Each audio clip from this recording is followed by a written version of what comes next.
What's driving national growth in all industries from one of the country's most dynamic regions? Welcome to Strategic Compass, our new podcast exploring the strategic forces shaping the future of business. I'm Patrick Ryan, KPMG's National Managing Partner, Advisory Strategy and Markets. And I'm Kathy Hollinger, CEO of the Greater Washington Partnership. We are thrilled to sit down with the region's most influential leaders to hear their stories of bold ideas, collaboration, and leadership shaping the economy from Baltimore through Washington, D.C., all the way to Richmond and nationally. And as we dive into these conversations, we'll uncover how Greater Washington area CEOs are driving national conversations. Welcome to the latest podcast in our series, Strategic Compass, where we discuss how Greater Washington area CEOs are driving very important national conversations. I'm Kathy Hollinger, CEO of the Greater Washington Partnership. I'm joined by my co-host, Patrick Ryan, National Managing Partner at KPMG, and delightfully, Greater Washington Partnership board member. Thank you. Thanks, Kathy. We've had an opportunity to speak with many leaders that display bold leaderships and place bets both nationally and in this region. And we're really excited to kick off the Strategic Compass series here today with a leader that's at the forefront of the aerospace and defense industry. Northrop Grumman stands at the front of A&D, pioneering advancements that not only strengthen our nation, but also our region's workforce. So thank you, Kathy, for joining us. Well, thank you. It's great to be with both of you. Delighted to have you. We are going to be exploring how innovation, resilience, leadership show up, but really in the industry that has been most competitive. And we're delighted to be able to have Kathy Warden with us, recognizing her role as chair, CEO, and president of Northrop Grumman. I will say that we are also so honored that she is our chair at the Greater Washington Partnership Board, a reflection of a community of really fantastic CEOs who are vested in this region, growing in this region, and we hope we can keep in our region. She was reappointed to serve another term, and Kathy, I think we have talked about how important that is as we think about the moment that we're in here in the region, as we hope to be a model for how we grow the economy. So I'm really delighted we can have this conversation at such a timely moment. Yeah. So Kathy, you're from Smithsburg, not an area maybe that is recognized on a national level, but one we certainly know from the region. You're also a JMU alumni, as am I, so very exciting to have you. How did those early experiences in this region and in Smithsburg particularly shape your career? Well, Patrick, I did grow up in Smithsburg, as you said, and I'm proud to have been born and raised in this region. I didn't necessarily know whether I would spend my career in this region, but I did go to James Madison and really fell in love with the area all over again and found myself coming to Washington to work and to explore what options would be available for me. I knew that technology and solving tough problems was just something that inspired and motivated me. But I didn't get into the defense industry until a little later in my career. And that was the impact that 9/11/2001 had on me, both personally and professionally, which landed me in this industry and has really kept me rooted in this region for my entire career. That's great. I know I heard a lot of incredible stories around 9/11, and it may not be something that our younger workforce really appreciates, had such a lasting impact. I know it did on me too. So thank goodness that that was the driving event that's put you at the forefront of one of the most important companies in our region and in our country. Kathy, do you want to maybe shift gears and we can talk a little about leadership? Well, I was going to, ask about a specific moment in time that served as a guiding principle for you and in thinking about your own path and where you are today. It sounds like 9/11 was probably that moment in time for you, but as you've had to think about transformation and probably various points in time where our economy was disrupted, industry was disrupted, what would be the anchoring leadership lesson that has helped you think about various moments of disruption throughout your career? Well, 2001 certainly was a year of disruption. It was both personally transformational for me. I had lost my father, I had had my first child, and in my work, I was focused on the financial services industry, both in New York and here in the region. And so in every aspect of my life, there was a form of disruption, many positive, of course, the events of 9/11 being very negative and concerning to me. And when I had the opportunity later that year to do work in national security, I thought I would do that for a short chapter of my career. And I wanted to give back and contribute in some way to our country. And yet, when I started doing the work, I realized I had a passion for it that I hadn't had in any of the work I had done before. Not because I hadn't worked for great companies or done important things, but it just had more meaning to me because I felt like I was making the world a safer place, even in some small way, that I had just brought my first child into. And so as I have continued in my work, supporting national security, supporting the U.S. and our allies to have the best technology in the world, it's with purpose. Yeah. And I think that's one of the special things about this region, is that we are at our nation's heart of government, and in ways that others may not appreciate, we are able to have a seat at a table and influence how our nation moves forward, as well as back that up with capability and technology that companies like mine and many others provide. I would, Patrick, probably want to ask at this time, because you were both a part of a community of leaders in the region, as you think about the partnership and the table that you were both a part of, and you think about so much of that purpose and passion and recognizing how unique we are here in this region, but particularly for all of you as leaders in the region, what is the most valuable piece of the partnership in terms of a table, probably today, in thinking about another form of disruption as we think about technology and AI, but we also think about those who are around the table to drive some of that change? I appreciate having the opportunity to interact with people who, like me, are trying to use that seat at the table for good, to make sure that we are, as a region, coming together and using the collective voice, resources that we have, and resources we're responsible for, to make a real impact, not just in the region, but as I said, in Washington, D.C. and the surrounding area. Decisions get made that not only impact this nation, but also the world. We're at not only this country's seat of government, but play a really important position on the world stage. And we can do that from our seats in our particular company, but we do that so much more impactfully when we do it as a collective. And the Greater Washington Partnership gives us the opportunity to do that. Yes. I think, Kathy, the diversity of different sectors, the diversity of different backgrounds, we each have different stakeholders, is so powerful because everybody's bringing a different perspective to bear. And all of that's really, it's impactful around the Venn diagram of this region. Absolutely. Yeah. Great. So just maybe shifting gears and talking a little bit about talent in the region. So Northrop implies, I think, north of 100,000 people. Many of them are in this region, Baltimore, D.C., many different offices around this region. Certainly there's a depth of legacy, aerospace and defense, government talent. But how do you see this region being different relative to the talent you're trying to bring to Northrop? One thing that's unique about this region is we do research and development here, we do manufacturing in the region, and we do it across many different disciplines.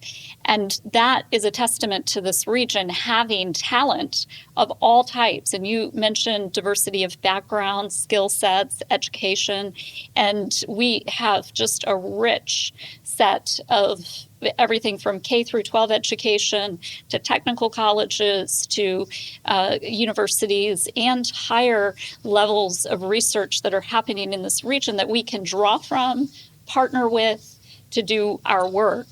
And I would say in this region, there isn't as much manufacturing as I think there should be, because there also is a rich talent pool of workers that come with commitment and a desire to make an impact with their hands and to show up at our factories every day building product that's very complex and critical to the nation. And I'd love to see more of that in this region. Yeah, I think particularly I've seen Northrop do a lot in Baltimore. That community, as we've looked about the health of Baltimore versus DC versus Richmond, it brings certain depth. It needs a level of corporate investment that Northrop certainly is bringing to the table. So that's really exciting to hear. I'm sure that the Baltimore community really feels like that's a meaningful impact, and it is for the region at large. Yes, we have over 12,000 employees in the greater Baltimore area, and a large portion of that is manufacturing workforce. But the same is true in Northern Virginia. We just opened up a new factory in Central Virginia. Just really excited about all the opportunities that this region represents. It's incredible. Kathy, I know that when you and I first started working together and thinking about skills and thinking about workforce, and it's really pulling the thread a little bit on what Patrick asked and you spoke to, we really talked about how are we expanding that pipeline to think about how to pull talent in, knowing that there were many employers across the region who were pulling from more traditional skill sets and institutions. And I think you really helped us think about, as an organization with all of you, how are we really ensuring our community colleges and our 4 years and our trades are at the table to be able to think about the workforce that would be needed or could be needed in industries that may have been more traditional in their approach to attract that talent.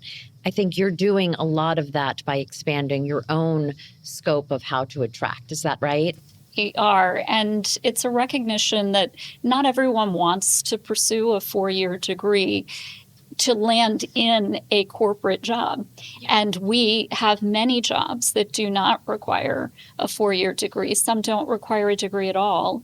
And so we have been focused on ensuring that people realize that and the whole range of opportunities that our company and our industry represent, even in this region, and to create pathways for people to find themselves at the right starting point in our company, but then also to grow and expand. I was just meeting with one of our early career employees, 23-year-old, who had not had a college degree, was working as a server in a restaurant.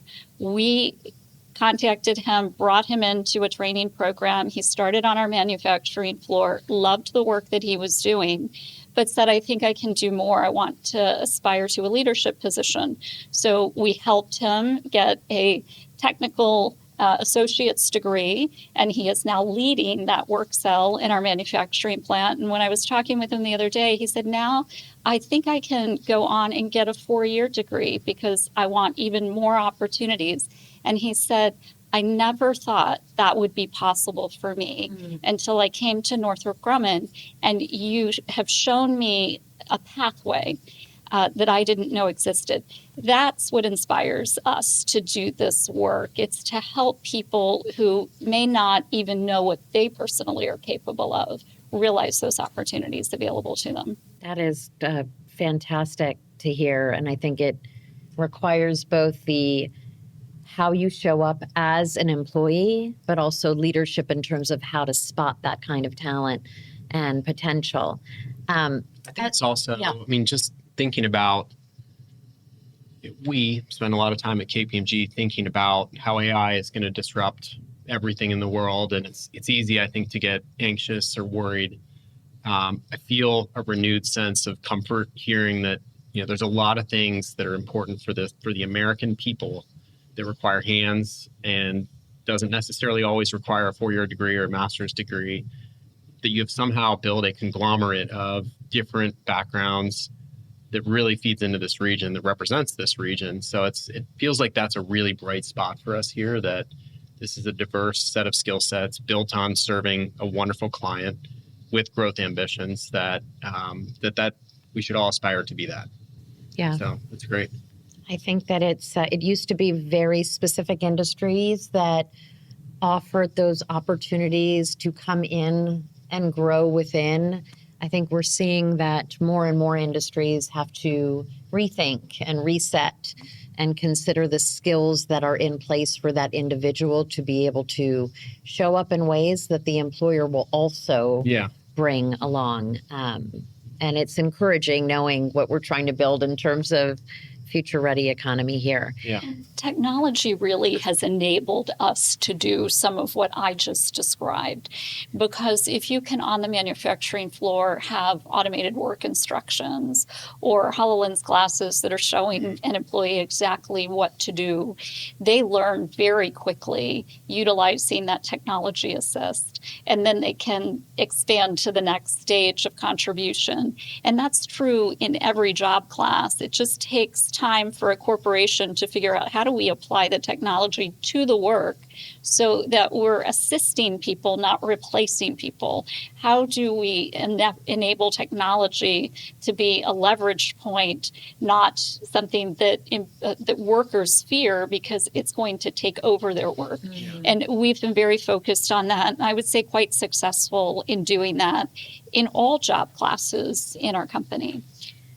Yeah, just thinking about that innovation and investment, you operate in an industry that has incredibly long lead times for the things that you produce, do R&D around. How do you think about being agile in your investment approach with knowing that really long lead times, certainly a lot of volatility from a geopolitical perspective? Is there a special sauce that Northrop brings to the table that you could share with others? We focus on the word "and." So you can do exquisite and very high-performance systems that take a while to both design, develop, and produce. But you can also do the same type of high-quality engineering focused on schedule optimization, designing a product that can be quickly built and manufactured. And so we have really demonstrated across our company that same core expertise, and it really is engineering at its core, it pointed in different directions can yield the outcomes that you need. And we have prided ourselves in that. It's been the key contributor to our growth over the last few years. But more importantly, it's about getting our warfighters what they need when they need it. Sometimes they need really high performance gear because they have to have the best kit of anyone in the world to survive.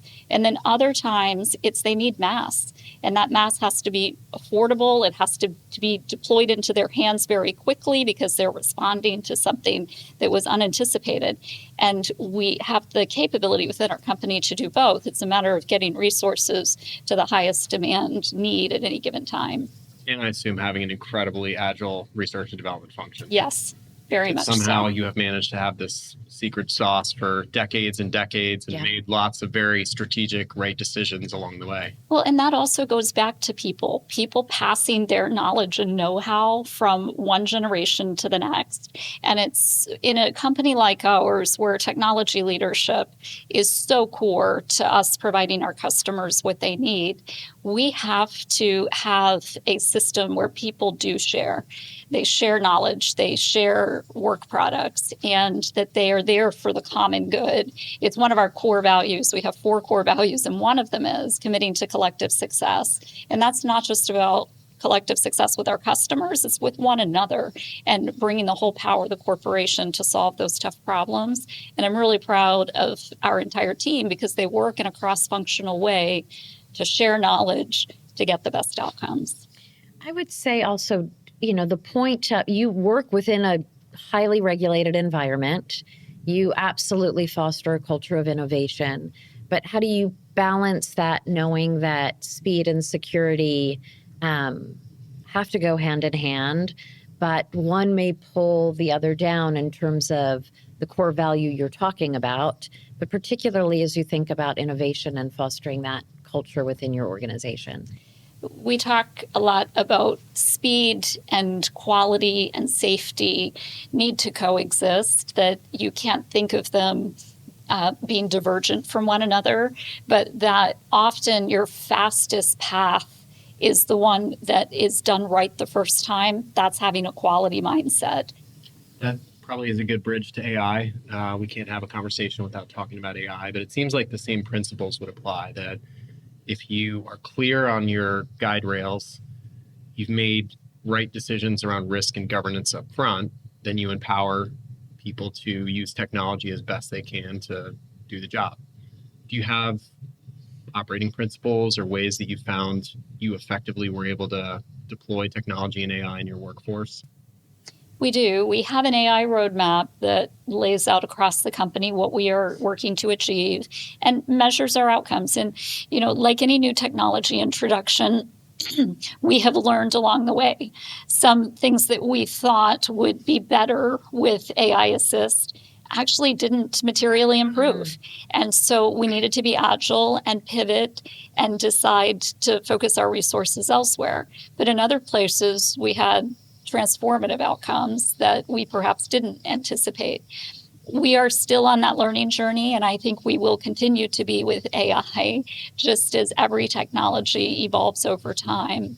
But what I will say is that we are focused on ensuring that our employees are utilizing the technology, not the technology replacing our employees. And I mentioned that earlier, but I think it's a key guiding principle that you asked about that helps us to have our employees embracing the technology, pulling it rather than us pushing it into the enterprise. Yeah, I love that. We have taken a similar approach at KPMG. It's intelligence powered by technology, not the other way around.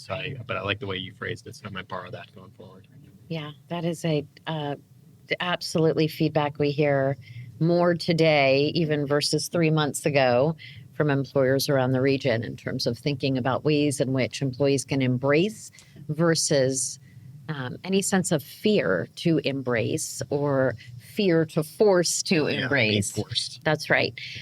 Kathy, I want to ask you about long-term investment decisions. And when you think about making those investment decisions, it's a very timely conversation. I think that all companies are considering here in our region why they may choose a particular part of the country, where they may think about that. But how does that factor into your own decision making, whether it's Baltimore, whether it's Virginia, or whether it's outside of our region overall?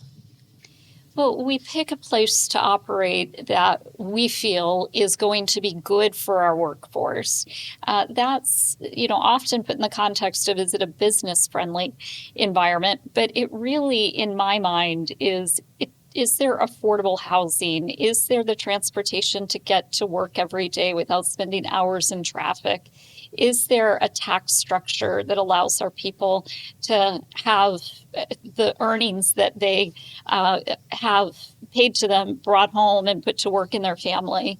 And so those are the kinds of things that we look at, and they're not only in the company's best interest, but they're for our employees' well-being. We also look at the source of talent in the region. Are there good schools and universities that are going to produce talent? And does that talent stay in that region or migrate elsewhere?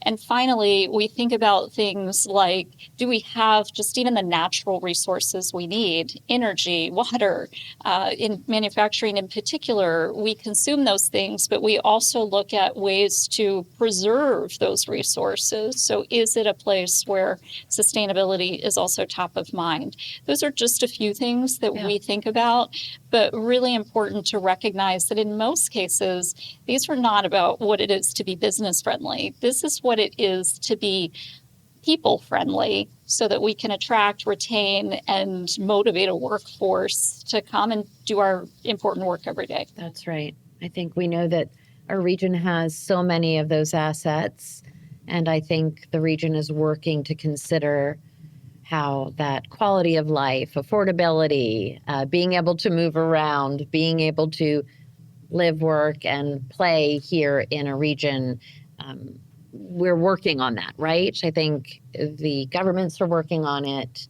that we operate within, but employers are really committed to making sure that we can preserve it. Yeah, and seeing more Northrops commit long-term to other facilities, jobs is a big deal. Are there if we look forward in the future of the region, I mean, you've seen things that have made Northrop feel comfortable investing in lots of different areas of the region. Are there other things that are out there that maybe others aren't seeing about the power of this region that's helped you make decisions around having facilities in Baltimore and Richmond and in DC?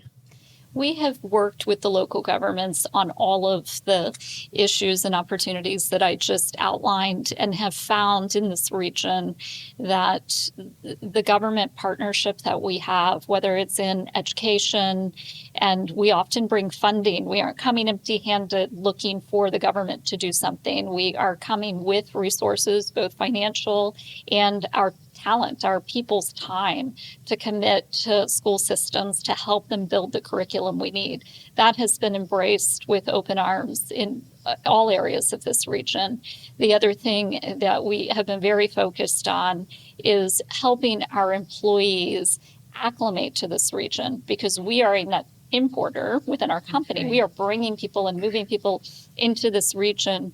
And that too is important for families to be able to understand what community to settle in and where to be located. And I think governments can play an important role in just marketing the region, as well as the underlying issues that I mentioned, keeping those top of mind and making sure that constituents see governments working toward objectives for transportation, housing, because they look at those things when they choose to stay or come here.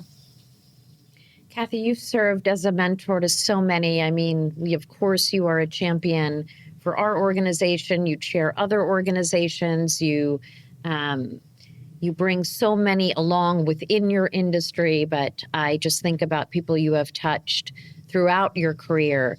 What would you say is the most important quality, not necessarily for someone who is entering the workforce, but someone who is right at that tipping point of leading something consequential? What is the skill that is probably most needed in this time that we're in as we think about regional economic growth, national growth? Two things come to mind. The first is authenticity, which is being able to communicate to others the vision that you have and do that very transparently, and be yourself, because you can't be the leader that you admire in someone else. You are who you are, and bringing that in your full self to that leadership role is important. I'd say the second is resiliency. The only constant in today's environment is change, and a leader who can embrace that change, lean into it, and show a team the way forward is going to have a much stronger following than a leader who's shying away and waiting for change to be forced upon them. How do you do that? You do it so well, and it seems like it's really balanced at a time where, especially your industry, it's geopolitical conflict, certainly changes in decision making around the world. What advice would you have for your 22-year-old self that was considering moving into this sector? Like, how do you maintain that balance? I was given great advice early in my career to embrace risk or challenge, to run to the assignments that other people were running away from because they looked hard or they were new, and you had to figure out novel ways to get the work done. And I would say the experience of doing that over and over and leading through change many, many times, maybe it's just the gray hair, but it's really what then gets you comfortable doing it yet again and builds your confidence as a leader that you'll figure it out this time too, and that you can bring a team forward confidently knowing that there isn't anything you can't overcome if you bring the right resources to it, and that your best work is actually the best that is available. And I think oftentimes people want perfection. The reality is you can't reach perfection. And once you did, you wouldn't be satisfied with that anyway. So it's really just getting up to the plate and taking the swing. And if you don't hit the ball the first time, you try and try again. And so that's what resiliency is really all about. It's not getting it right every time. It's having the courage once you have had a miss to get back up there and take another swing. I love that. Yeah, I think And so many who do know you, Kathy. I mean, you do it with grace and confidence and steady. And I think the steady is what is so needed right now, as we are not in a position every day to make decisions that are too risky, knowing that a week from now, we may be right back at the same point where we had to make a decision. So we all thank you for the leadership qualities that you exude. And I think that we are better for it as a region to have that kind of grace and steady as we navigate this next iteration of change before us. Yeah. So let's, maybe we have time for one more question. Yeah. Just thinking forward about the region. Northrop continues to expand footprint, employ more people, only become more important to this region and to the world, candidly. What does this region look like in 5 to 10 years? Is it an expansion of where we're at now? Or are there new dynamics with jobs and different industries that we're not thinking about? I would like to see this region be a hub for entrepreneurs. We have great research universities in Maryland, DC, and Virginia, and to see more of the talent that comes through those universities stay and build businesses here and really incubate new technology advancements would be success for this region. And then I mentioned earlier, on the other end of the spectrum, I'd like to see more businesses recognize that outside the heart of our cities, there is tremendous opportunity for building manufacturing footprint here.